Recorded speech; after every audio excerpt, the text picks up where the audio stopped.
Hi, welcome to this episode of Untitled Car Conversations. I am Patricia Tone, and I am finally ready to share some of the conversations that I've had over the years as a rideshare driver with you. Yes, I was trying to say rideshare.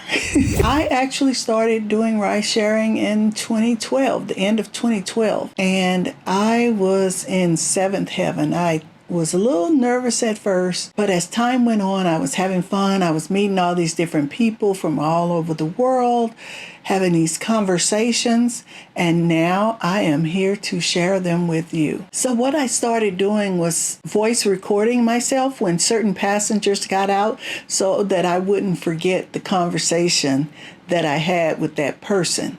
And now I am here to share them with you because I have had some amazing conversations, but it also led me to have internal thoughts, right? And so I'm going to put all that together in this show for you. So let's get started. I just dropped off a guy. He's a helicopter pilot. He said he has an 18-hour flight driving a helicopter. How can that be safe? 18 hours driving a helicopter? Jesus, that sounds scary and dangerous. Yeah, that guy was super, super nice. So here's what happened. This nice guy, I picked him up at the Hawthorne helicopter. The app said he was going to Corona. So it was like $45. And in my mind, I was like, okay, I'll do a couple hours or an hour and a half, whatever they put on the app. I think it was like an hour and a half or 2 hours. And I said in my mind, well, that will cut down on me having to do 5 or 6 rides to make that money, right? And I decided I wanted to drive. Sometimes I get the urge to drive far, see the city, see the Los Angeles area.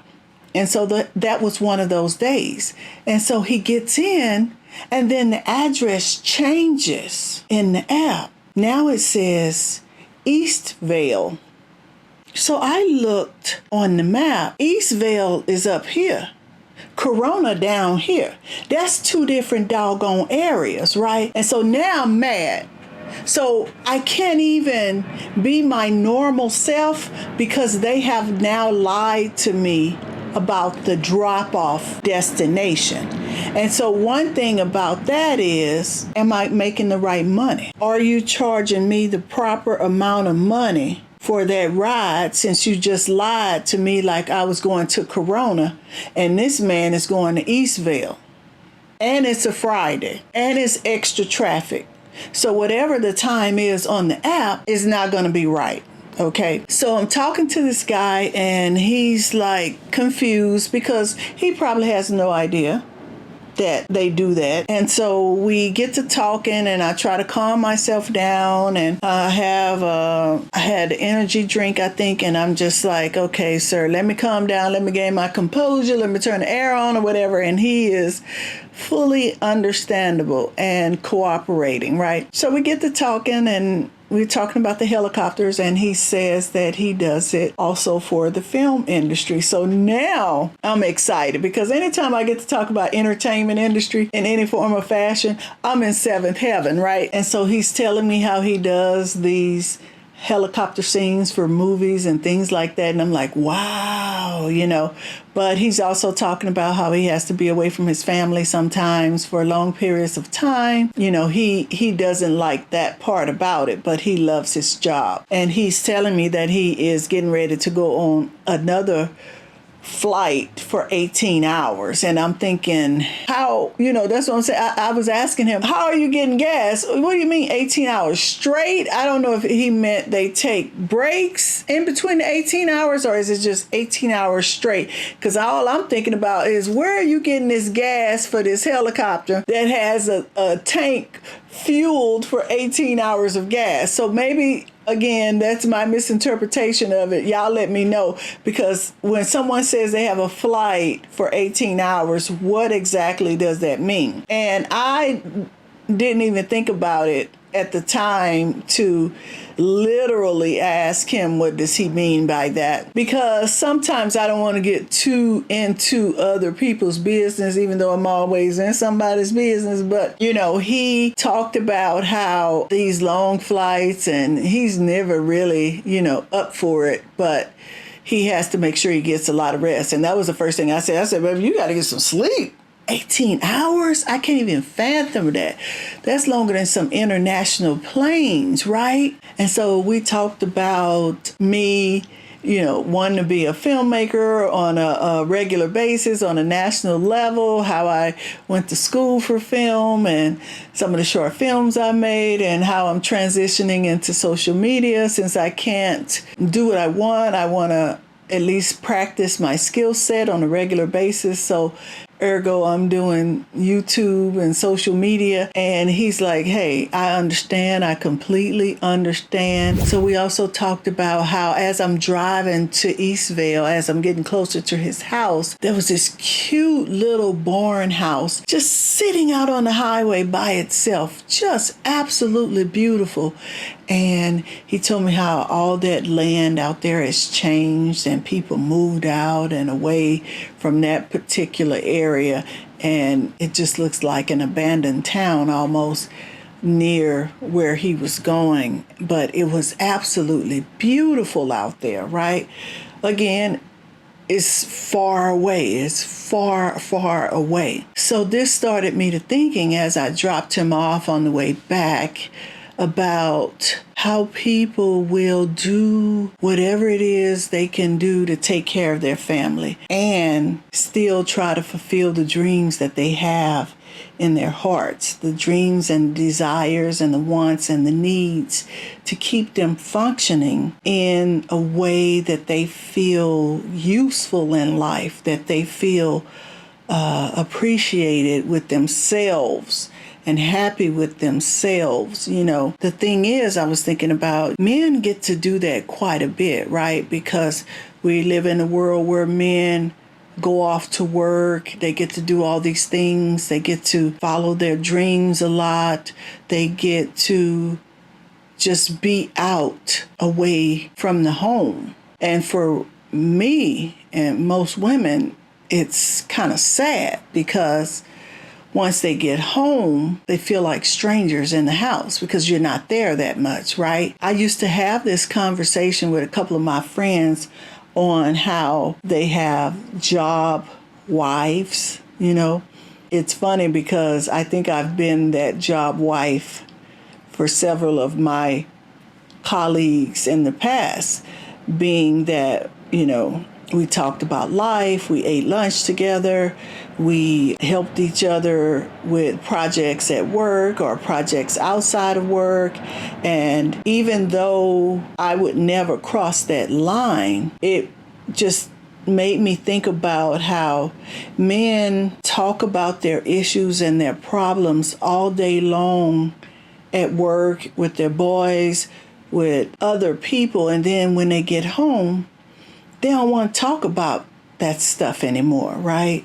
And so the wife is ready to hear everything that's happened with him and everything that's going on with him. But he's already said it 2, 3, 4, 5 times within the people that he sees every day from 8 to 10 hours a day, depending on what kind of job you work. It could be 12, 14-hour days, right? And so in between those break points at work, he's talking about life, right? He's talking about everything that he experiences as a person. And then when the man gets home, he's replenished, or he's emptied out all of that stuff and doesn't want to talk about it anymore, leaving the wife wondering what's going on and why he doesn't want to talk to her. And that's because he's already said this same stuff several times to strangers, per se, or outsiders. And now he doesn't want to talk to his better half, his partner, about the things that are troubling him or makes him happy, or helps him to deal with stuff on a daily basis. And it just makes me sad because when he gets home, he's empty. And now his mind is turned off to that and focused on something else, I'll say. Maybe he's trying to deal with the children, and now he only wants food and sex. And, he is tired from the outside world. Okay, and let me think about, I'm going to think about how my grandparents were, right? I'm going to talk about how I observed some things with my grandparents who were married for a very long time. So even though my grandmother was sick, she had breast cancer and she passed away. May she rest in heaven. And now my grandfather passed away a few years ago. May he rest in heaven. But my grandmother, even in her sickness, the house had to be clean, the food was cooked. And when he came home, we had to go somewhere and be quiet so that he can relax. Don't be in the bathroom when he comes home. Don't be in his way. And that was routine, okay? He came home, went upstairs, changed clothes, went in the restroom, read the newspaper, and baby, he read that newspaper for a while. It was like he needed to decompress from all the mess that he dealt with outside at the job or wherever he was, and whatever kind of things he encountered. And then once he came out of that bathroom, though, came downstairs and turned that TV on, and we would watch the news, and he had a thing of, I see a TikTok, where they give the little baby, they were giving the kid a banana for Christmas. My grandfather used to bring us bananas home. And when I saw that TikTok, I almost cried, because y'all can say what y'all want. We was some little black kids. We was happy to have a banana. We knew he had something in that bag for us, okay? And baby, he would bring out that banana and we would be so excited. I don't know why we were excited, but that was our time with him, right?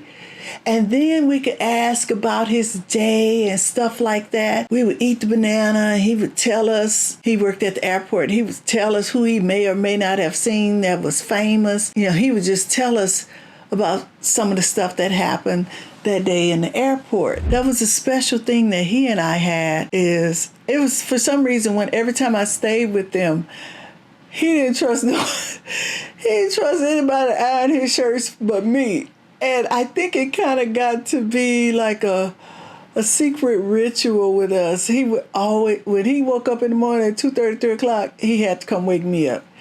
I would already have ironed the shirt that night, the previous night, hung the shirt up on the door for him to see it. Do y'all know that man woke me up every day? Freddie woke me up every day. I say, the shirt is hanging on the door. And he would play like he don't see it or whatever. I had to get up out that bed and get that shirt most of the time. And so I just had to get used to it. But I realized that was our special time in the morning years later. Yeah, years later, because when it's happening, you're a kid, you don't understand that. Yeah, he loved the way I ironed his shirts for work. We also had a special bond where we used to watch news. He loved the news, and that made me love the news, and that made me want to be a news reporter, a news anchor rather, more than anything in the world at one particular time in my life.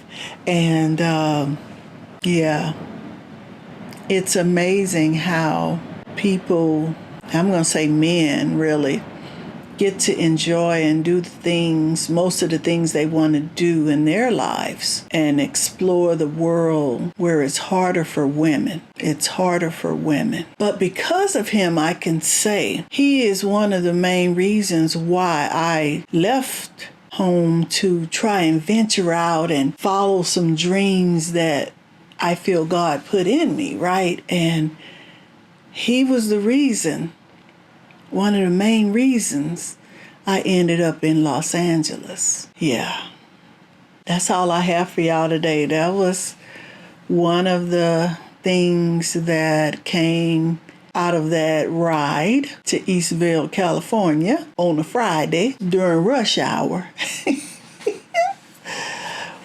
Oh, and let me say, when I got to the guy's house, I dropped him off and everything. I'm trying to tell y'all, before I could pull out of his housing area, that man had given me a big tip. I mean, a huge tip. Baby, I was so happy. I didn't even know what to do. And then when I got on the freeway headed home, because the traffic was coming and I was going, baby, I was rolling through them streets. I was rolling. I got home faster than I don't know what. I was so excited. So it turned out to be a really, really good Friday. And I was really happy that I picked that ride on that day. Thank you for watching this episode. I appreciate you. Please hit that subscribe button, leave a comment, leave a like, share this video and this channel with your friends. Thank you for watching. I'll see you next time.